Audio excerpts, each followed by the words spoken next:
الحمد للہ وحدہ والصلاة والسلام علی من لا نبی بعدہ اما بعد فاعوذ باللہ من الشیطان الرجیم بسم اللہ الرحمن الرحیم انما یخشی اللہ من عبادہ العلماء صدق اللہ العظیم۔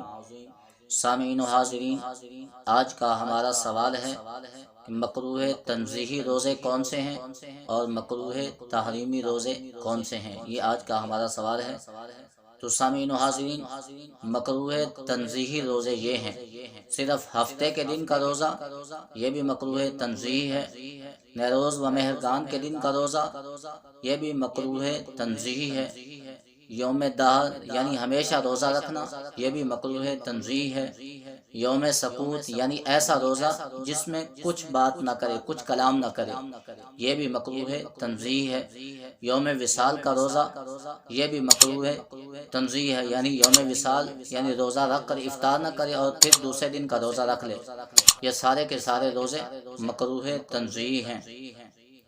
اور مکروہ تحریمی روزے یہ ہیں: عید کا روزہ یعنی چھوٹی عید کا روزہ، عید الفطر کا روزہ اور عید الاضحیٰ کا روزہ، یہ دونوں روزے مکروہ تحریمی۔ اور ایام تشریق یعنی عید الاضحیٰ کے دن کے بعد اس کے بعد 11 کا روزہ، 12 کا روزہ اور 13 کا روزہ، یہ بھی رکھنا مکروہ تحریمی ہے۔ سامعین و حاضرین، اللہ رب العزت کی عظیم بارگاہ میں دعا ہے کہ خالق کائنات رب ذوالجلال ہم سب کو علم دین حاصل کرنے کی اور اس پر عمل کرنے کی توفیق نصیب فرمائے۔